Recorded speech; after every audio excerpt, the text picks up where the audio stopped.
This week I attended the official Yom Ha'atzmaut celebrations. In Hebrew it means Independence Day, organised by the Israeli Embassy to mark 68 years since Israel was reborn as a nation, back on the 14th of May 1948. In those 68 years, Israel has faced 5 major wars for its survival, deadly terror attacks, faced Arab boycotts, and absorbed millions of Jewish refugees from all over the world. Today, Israel is a modern, high-tech, dynamic nation in the heart of the Middle East. Despite all these trials and challenges, the nation is flourishing in a region that is becoming darker and more dangerous by the day. Israelis celebrate Yom Ha'atzmaut by having barbecues, playing music, and waving the blue and white flags of Israel. You often see cars beeping their horns, waving their flags out the window with patriotic pride.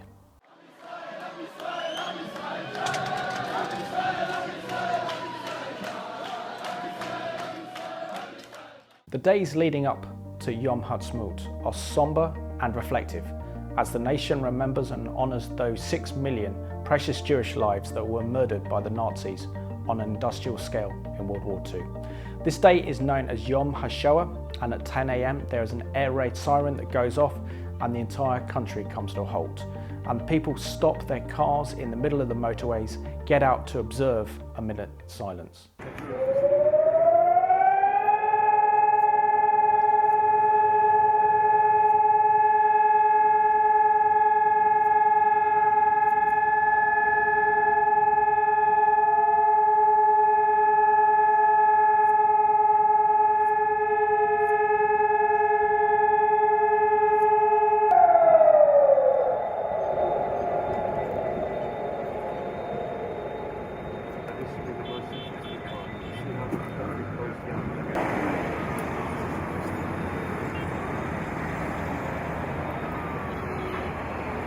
This is followed by another sad day called Yom HaZikaron, that translates as the Day of Remembrance, as the nation mourns for those brave, courageous men and women who died while serving in Israel's armed forces throughout Israel's history.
As Israel celebrates its 68th birthday, it's important to remember that the country was reborn as a nation on the 14th of May 1948, and that the Jewish people had been exiled from their homeland and spiritual heartland, Jerusalem, since AD 70, when the Roman Empire destroyed the city.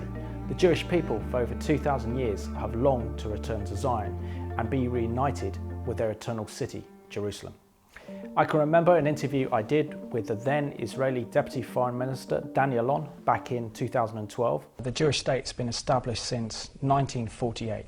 Re-established, exactly. The conflict that we have, namely with the Palestinians, is not a conflict about territory.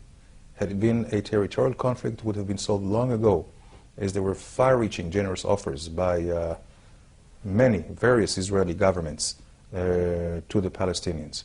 Unfortunately, they and also very negative, fanatic Islamist forces in the Middle East and also in other areas do not want to see a non-Muslim country in the Middle East, which is quite disappointing and quite dangerous, because there is this strain of Islam which does not believe in coexistence, not in tolerance.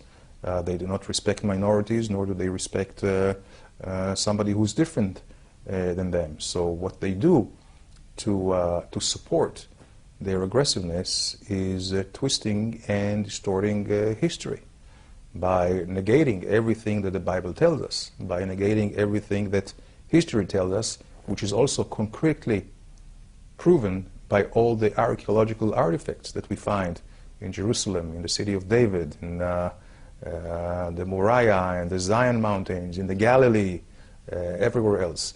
So it's a battle. It's a battle, maybe even a battle of between civilizations. But we have to understand, we must stand for our rights, because if the extreme Islamists will have their way in the Middle East, then the entire globe will be prey at their feet. That day happened 68 years ago when David Ben-Gurion declared independence in fulfillment of the very words of Isaiah in chapter 66, verse 8. This is a quote from David Ben-Gurion. "Let us not be intoxicated with victory. Too many people, and not only among ourselves, it would appear to be a miracle. A small nation of 700,000 persons stood up against 6 nations, numbering 30 million. However, none of us knows whether the trial by bloodshed has yet ended.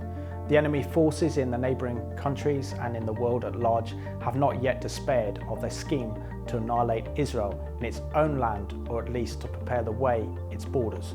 And we do not know whether the recent war, which was fought in the Negev and which ended in victory for the IDF, is the last battle or not. And as long as we cannot be confident that we have won the last battle, let us not glory. Who has heard such a thing? Who has seen such things? Shall the earth be made to give birth in one day, or shall a nation be born at once? For as soon as Zion was in labour, she gave birth to her children."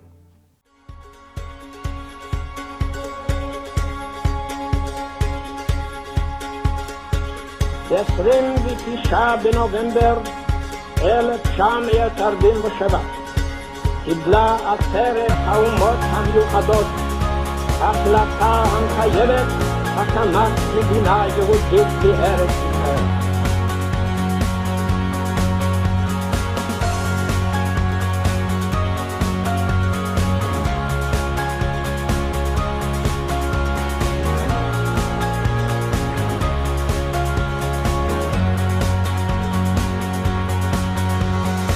לפיכך נתכנסנו אנו חברי מועצת העם, נציגי היישוב העברי והתנועה הציונית, ביום סיום המנדט הבריטי על ארץ ישראל, מתוקף זכותנו הטבעית וההיסטורית, ועל יסוד החלטת עצרת האומות המאוחדות, אנו מכריזים בזאת על הקמת מדינה יהודית בארץ ישראל, היא מדינת ישראל.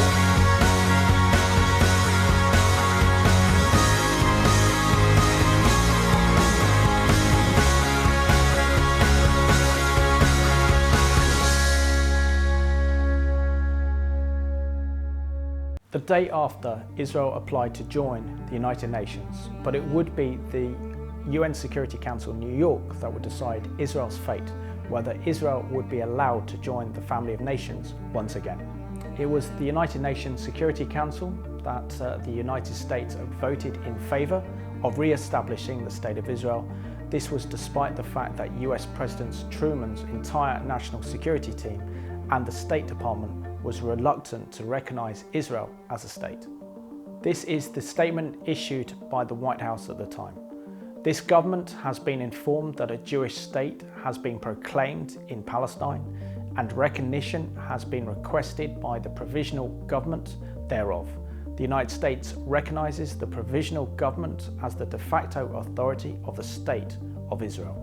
The drama continued for another 3 days when the Soviet Union recognised the new State of Israel because they thought that Israel was built upon socialist principles and would be a key ally of the Soviet Union.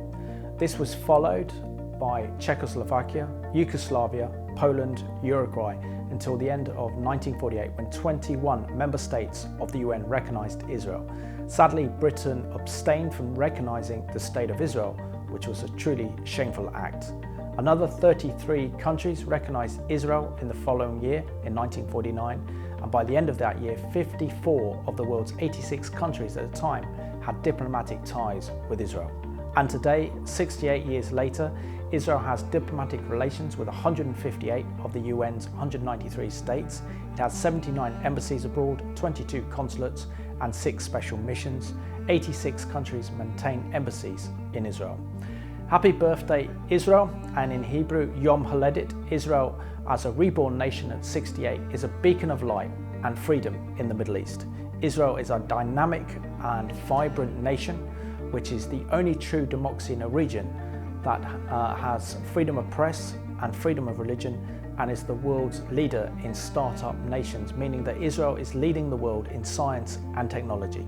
Despite the ever-present threat of terrorism and war, Israel continues to flourish. Behold, he who keeps Israel shall neither slumber nor sleep.